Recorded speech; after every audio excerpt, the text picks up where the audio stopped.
Velvet is Etherian, is she? I knew there was something off about her. But it's what she cried out that's really on my mind. Laufey said, is Velvet truly Lord Artorias' younger sister? She never told me. If it were true, I suppose it would explain her knowledge of Lord Artorias' training. If you're so curious, why not ask her yourself? Hey Velvet, what's your connection to Artorias? Rokuro, have some tact! I heard you whispering. Doesn't bother me. Artorias was married to my late sister, Celica. He was our brother-in-law. We've lived together for more than 10 years. That does explain a few things. So he sacrificed his little brother and turned his sister into a Therian. But you were his family. To his view of the grand scheme, family is inconsequential. The needs of the many outweigh the needs of the few. All he did was act according to his ideal logic. Well, enough chit-chat. Let's get moving.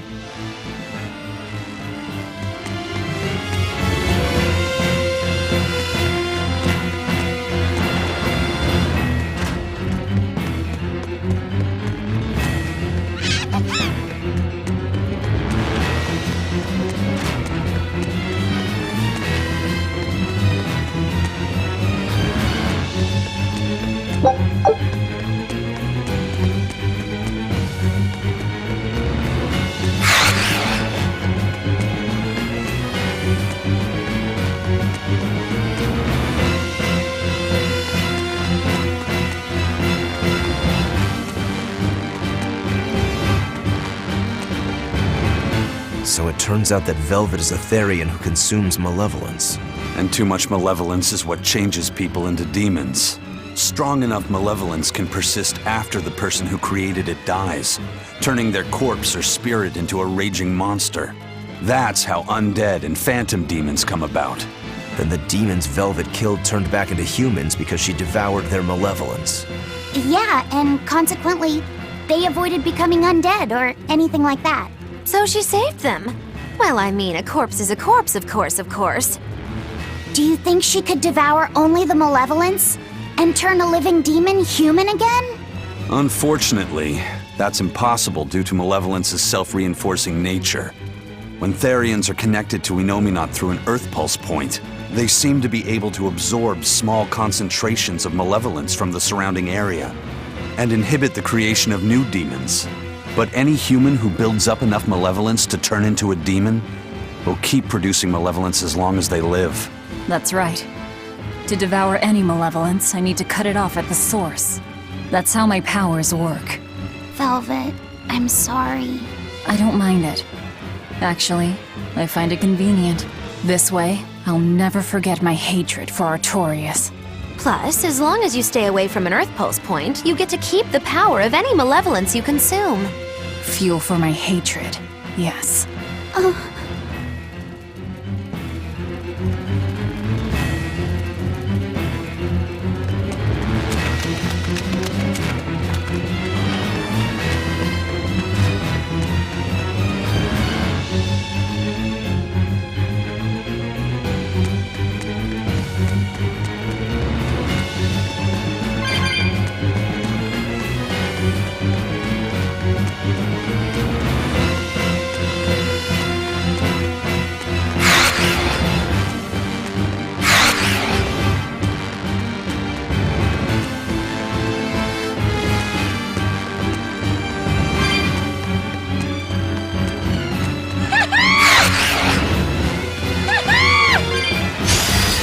I'll finish this now!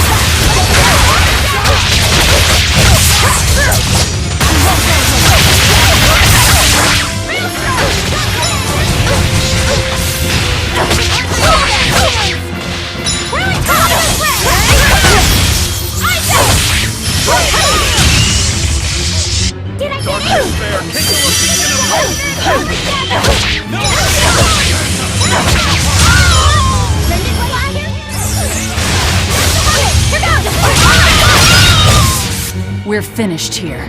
Let's go.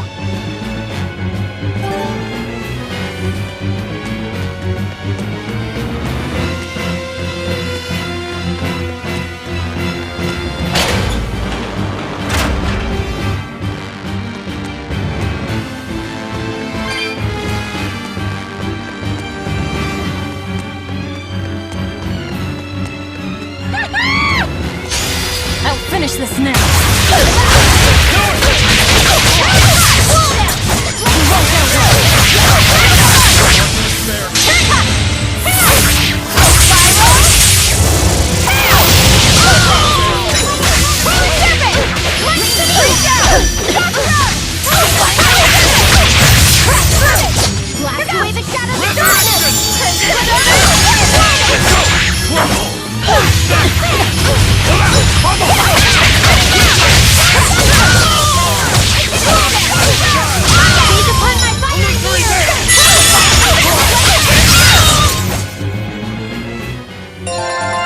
I wish I had power like that.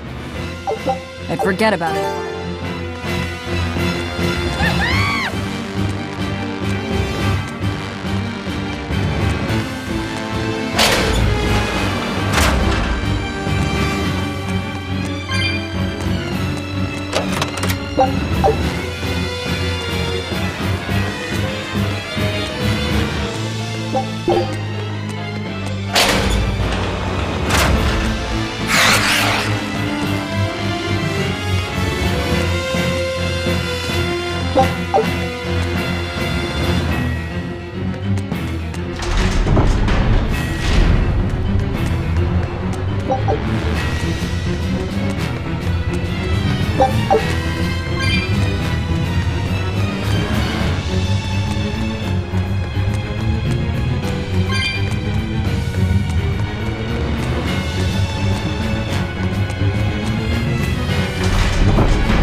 Show you the beauty of my spearwork!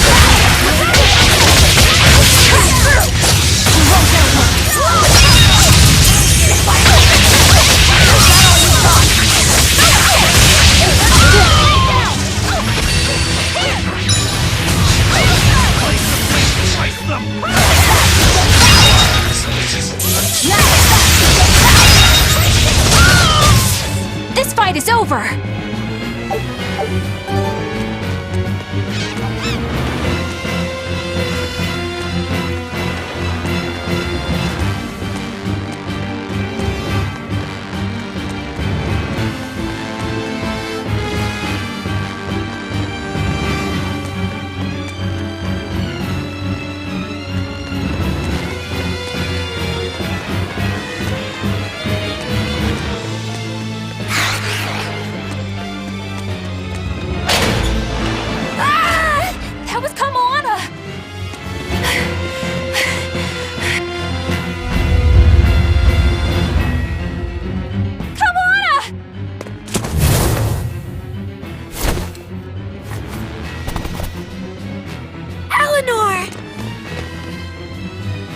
You really came back for me. A promise is a promise, sweetheart. A headless knight and a horse demon. It's giving off a ton of malevolence. This must be the true survivor of the venomization process. Oh, I get it! The dying exorcist lady wasn't saying Headless Knight is back. She was going for Headless Knight on horseback. Whatever the case, we'll fight whoever we have to claim this island.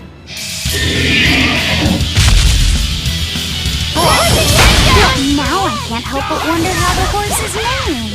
Get close and look if you're that curious.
That's venomization, all right. Definitely stronger than that headless lump of armor. I beg your pardon? Not you. The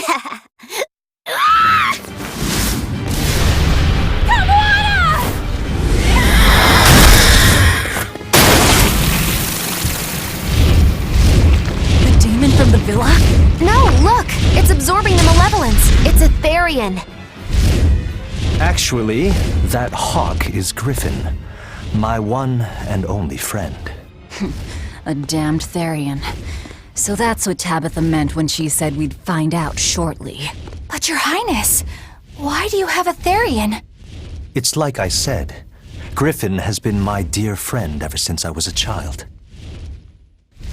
Even if he's a Therian now, that hasn't changed. So you knew you were helping a Therian escape. What are you plotting? I have no plots or schemes. I just want Griffin to be free. I guess we shouldn't be surprised. The Crown Prince and future king, he's gonna do whatever he likes.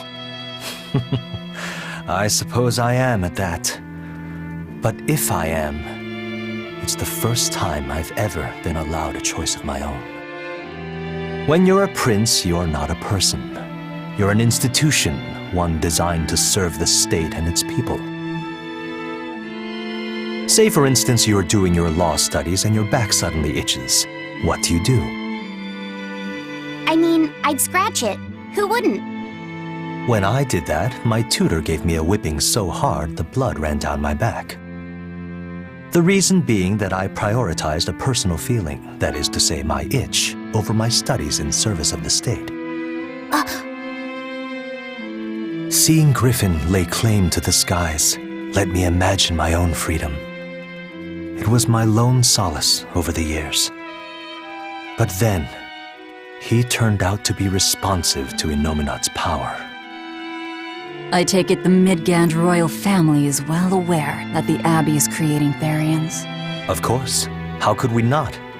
The kingdom offers unequivocal support to Shepherd Artorius' vision of reason and will. Even so, if there was one thing I could never permit, it was seeing Griffin locked up and unable to fly. Never. I tricked the Exorcist on guard and disabled the barrier. But then Griffin attacked the Exorcist and killed him. That's why you said you could never go back. They can overlook a single dead exorcist, but with a Therian removed, malevolence will engulf the capital. I knew full well what I was doing. And yet, I couldn't watch my friend's life be stripped away. Your Highness. He chose a single bird over the world. Why do you think that birds fly? That's what Lord Artorius asked me. My anatomy book says birds can fly because their bones are light and their wing muscles are enormously strong. Birds fly because a bird that cannot fly is no bird at all. That's what I think.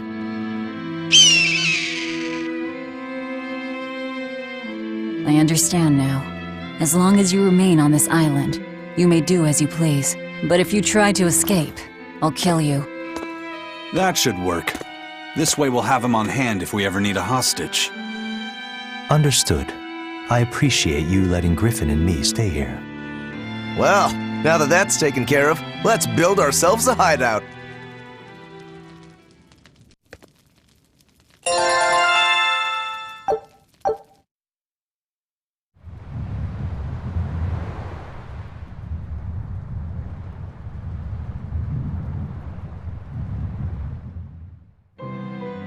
Hey, Velvet, do you know where Eleanor is? Wasn't she just playing with you? Yeah, but then she left. I'm worried because she looked pretty sad. Can you go find her? Why me? All right, fine. Just don't cry on me, okay?